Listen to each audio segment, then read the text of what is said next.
Okay, so talking to you today about Epres, which we've had in salon for a while, and the treatment has been flying off our shelves. The reviews we've been getting about it is amazing. It's been a real game changer for quite a few of you.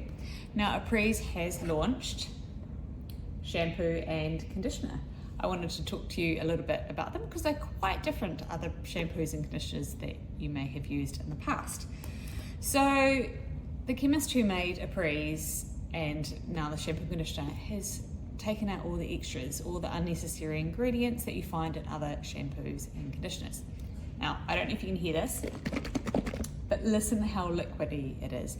There's no, as I said, fillers, there's no extras, so very liquidy.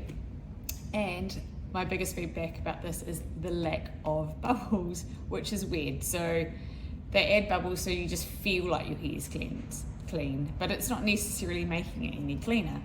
So I'll just see, I can just show you how kind of liquidy that is. Absolutely pours out. If I do that, you know, you're not really getting a lot of kind of suds on my hands.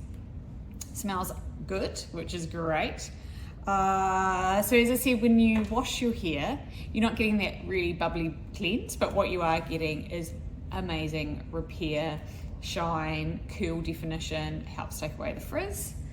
The conditioner, again, doesn't have a lot of extras in it, and it's a unusual color. Now, I have used this on blondes. It doesn't give any residue left over in the way of color pigment. So the client I used it on the other day, she wanted to be considerably blonder. She uses a lot of heated tools, so her hair was very damaged. It was very dehydrated because she has an actual curl in it.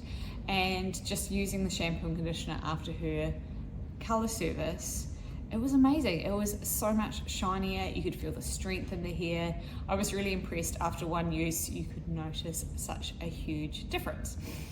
So yeah, as I said, when you buy it, don't be freaked out because it is quite an unusual product, but once you get used to the lack of bubbles, you will absolutely love the results, and I think it might be everyone's #1 pick for shampoo and conditioner.